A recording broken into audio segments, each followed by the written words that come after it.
নিচে বেশি খোঁড়া যাবে না, মাটিটা এখন উঠাও। একটুকুর মধ্যে আলু গাছাবে। হুম, তাই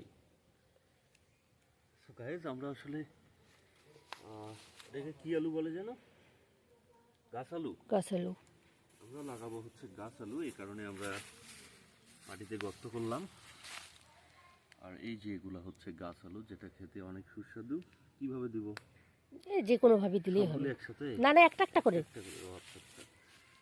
বিসমিল্লাহ।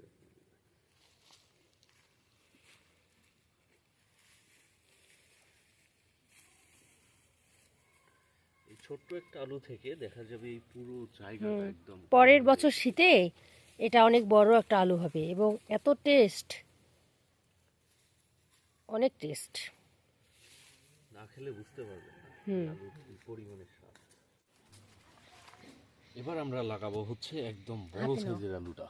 এই দেখুন, মনে হয় 1 বছরও লাগবে না এটা বড় হইতে।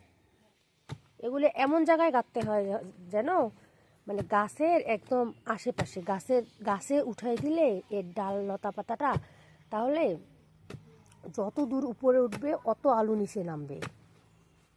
নানি তো এইভাবেই বলছে।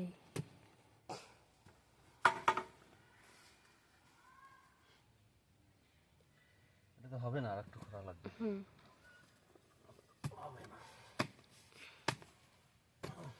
আলুর মুখটা একটু ভাঙো, না হয় ভাঙলেও সমস্যা নেই। ঠিক আছে না? এভাবে দিলাম। আবার গাছের শিকড়। এটা যে কোনোভাবেই দেওয়া যায়। আচ্ছা,